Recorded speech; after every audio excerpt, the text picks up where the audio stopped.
Welcome to the latest show in our series called Lexington Remembers. My name is Dan Fenn. I'm one of the people who, over the years of this series, has conducted interviews. And today, we are very fortunate in having with us Jane Trudeau, who is the president of the Friends of the Council on Aging. And what on earth, Jane, is the Friends of the Council on Aging? Well, we're the fundraising arm for the Council on Aging. We're essentially, if you know about Lexington Education Foundation and the schools, that's sort of our role regarding the senior programming at the new community center. And before that, it was at the senior center. We raised funds for programs, but always working with the Council on Aging. And from whom do you raise the funds? From you and other good citizens. We do an annual appeal. And years ago, back I think around 1979, a woman left in her will that when she died and her house was sold, the Friends of the Council on Aging got half the proceeds. And that's when we became a 501c3. And a whole group of citizens, the Kellys, really were working. And it's funny, the money back then, 1979, was to furnish a new senior center. 79? It took us a while, but the community center is certainly a wonderful place. So in those days, 79, I guess the senior center was at Muzzy. I believe so. And before that? It may have been at Church of Our Redeemer. Yeah, the I think visitor so. Center. It sort of went to large. The Muzzy was considered really a step up because we had a whole 2 floors. And in the beginning, there was a program for adults with memory issues, or that was housed in the same site as the regular programming. And the Friends started sometime in the early 70s then. I think there were volunteers as early as 1972. Yeah. But we didn't become a 501c3 until someone gave us a really large amount of money. Yeah. And then I think the Kellys, they had fundraising programs. They did wonderful. I remember one auction. I mean, they used to raise really quite a bit of money. But the goal was always furnishing the new senior center. Mm-hmm. And it took us a while, as you know. Well, I remember we were talking about that new senior center for right. decades before the community center came along. Yes, and the community center, that was really, I think we reached a point where we felt there would never be a senior center, and that a community center made more sense, really, that there'd be more political support for it, but also you would have multi-generational. It wouldn't be a segregation of seniors. And so a committee was formed. We had no building. A committee was formed with Laura Husong as chairman, and basically we talked about, we went and we visited community centers. We talked about a community center, and it was just fortuitous. I mean, we could have been another committee that was, papers went in the file, but instead, the Masonic building came. As that committee was finishing, we had really built the case of support for a community center. Mm-hmm. So then when the selectmen were offered the opportunity, we had done really all the work. Yeah, the programmatic work. Yes, yeah. That there were community centers, they were working. Some of them were multi-generational. And so it was just wonderful that.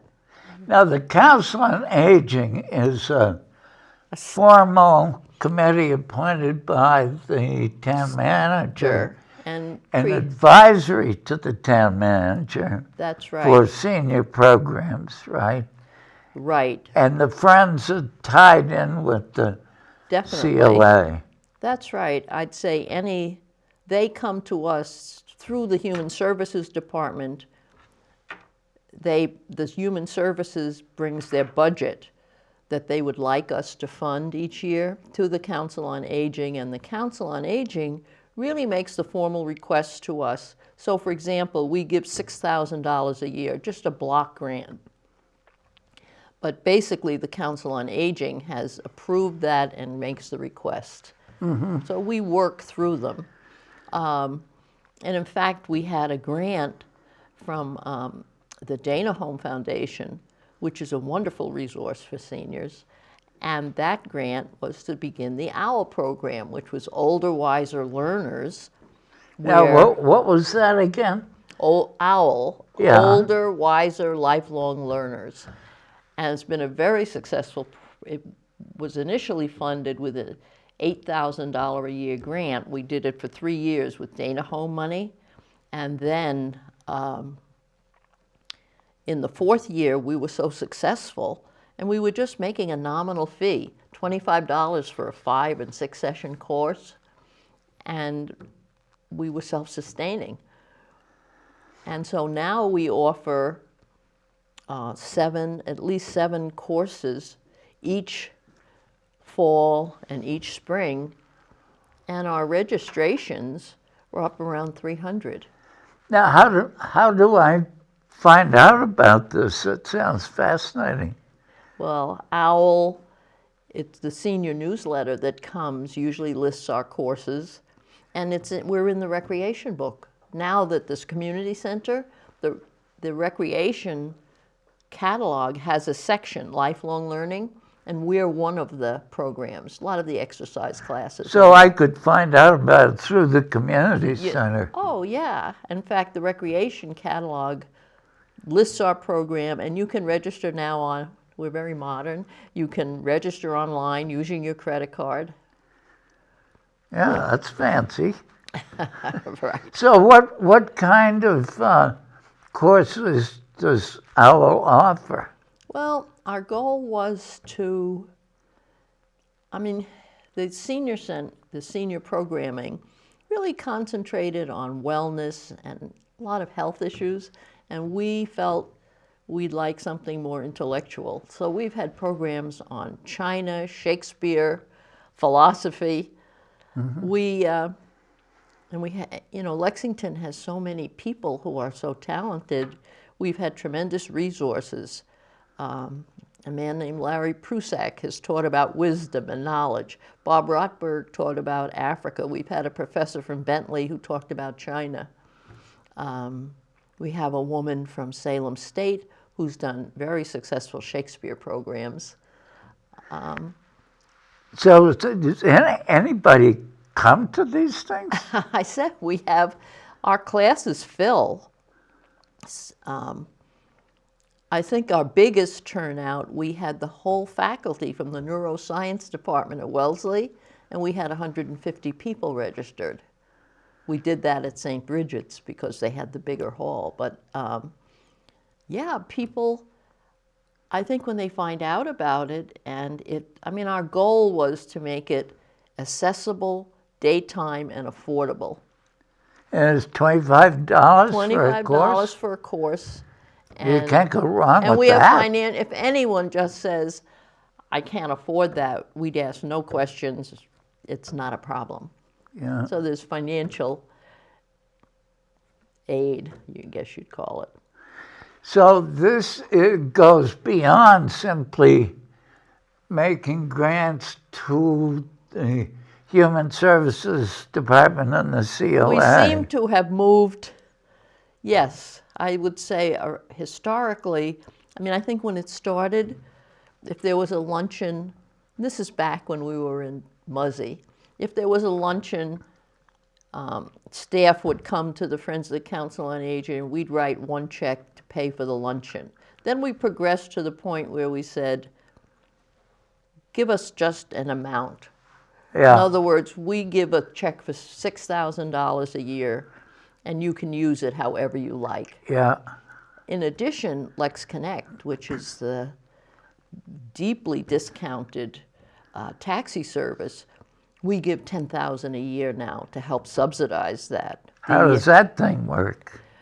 Well, people, if you travel within Lexington, it's $3 each way, and you call the day before.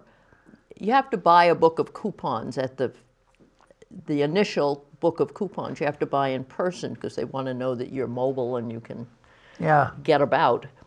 But so it's $3 each way. It's heavily subsidized, not by the town, but by the Dana Home Foundation contributes $5,000. So there are people who can't afford the $3. There are free rides available. Yeah. We put in $10,000 a year, and I think the subsidy is upwards of about $20,000 a year. That if you're riding for $3, the taxi cab, you give the driver a coupon, but the taxi cab company sends a monthly bill, and they're charging probably $10 a trip. So what's happening then is that the FCLA is a conduit through which I can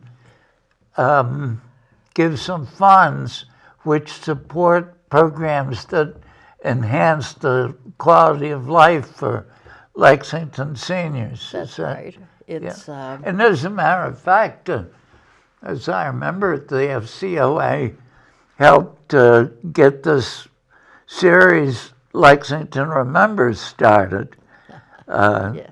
for which we're grateful.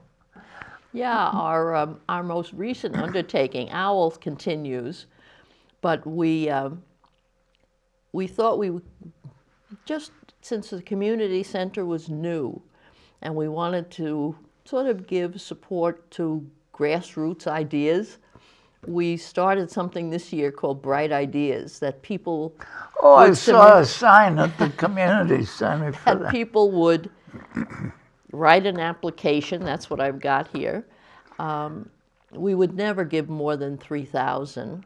I mean, we're limited in our budget of what but we wanted to see what ideas were out there that people might like to see. And one of the really interesting ideas that was beginning to take off is to have sort of a literary magazine with senior writings, fiction, poetry, whatever. And we're just beginning, and we would fund a paid staff person with a volunteer editorial board.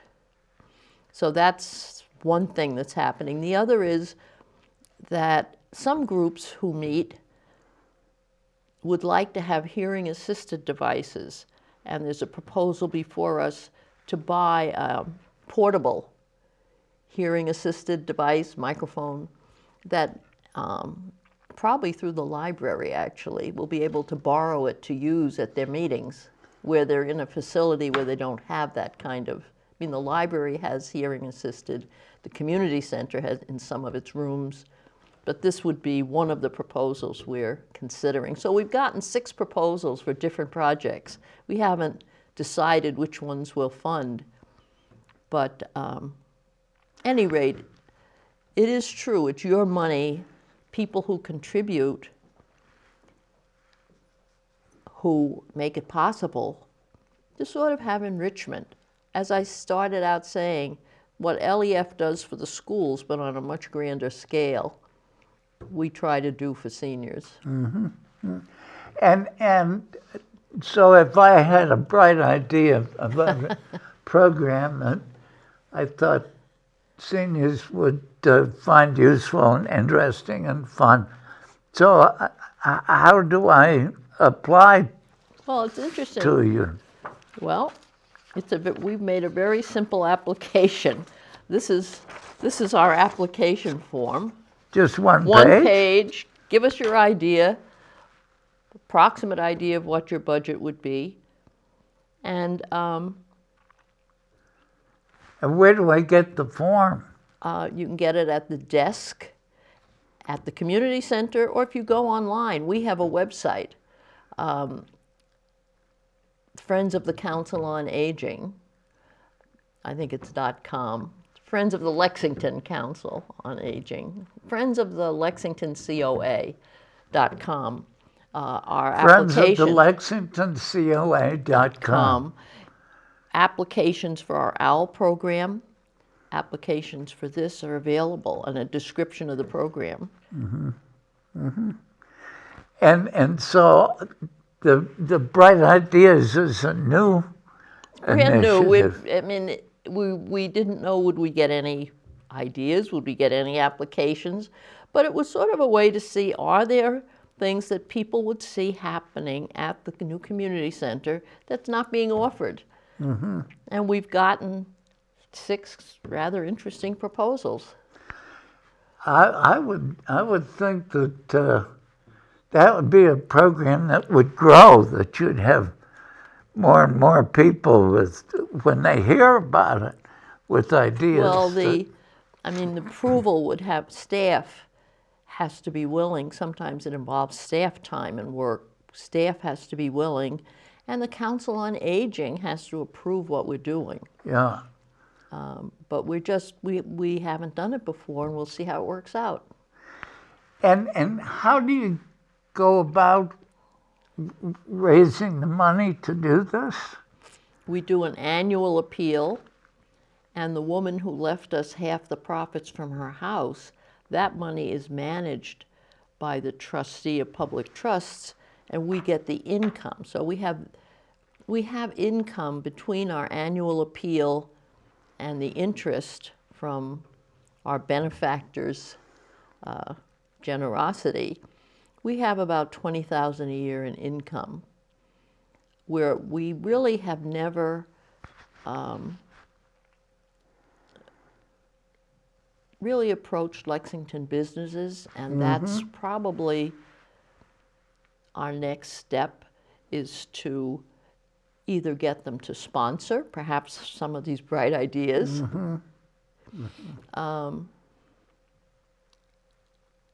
but it's essentially always been just Lexington citizens supporting us. So here's an opportunity for people in town to help seniors live a more interesting, lively, fun life. Also, a woman named Fenn, I think it was Fernstall, just left us a bequest, or left to do a wellness program. Or she didn't leave us a bequest. She said, if you're making a gift, she died, and her charity that she wanted people to support were the Friends of the Council on Aging, but for the purpose of doing a wellness program. Ah, okay. And so there will be something happening. Another man, Mr. Gardner, years ago left $30,000, and it was for programming. And each year, they've used it as an endowment. So each year, there's a certain amount of money that's available for programming as a result of Mr. Gardner's will. So that's And another sometimes way people will give a gift in memory of someone, yeah, in addition. yeah. Good. Okay, well, thank you. That's a very exciting opportunity which you provide for seniors, and an exciting opportunity for the rest of us to help seniors. Well, also, if there's anyone interested serving on the Friends of the we have a board of about 13 people, and anyone who makes a donation is a member for that year. And we'll have an annual meeting in June. The third Thursday in June will be our annual meeting, and anyone who's made a donation can come and vote on our officers, and we've revised our bylaws. And also, we're always looking for volunteers who would like to work on bright ideas or the OWL program or serve on the Friends board. And the best way for people to get in touch with you is through the community center? Yes. Yeah, good. We meet, the Friends of the Council on Aging meets the third Thursday of every month, 9:30 at the community center. And we'd love to have people come and tell us their ideas or come and find out what's going on. Good. Well, Jane Trudeau, thank you very much. Thank you for inviting me. Sounds like a very, very Thank you. exciting, worthwhile effort. Good. Thank you, dear. How was the time?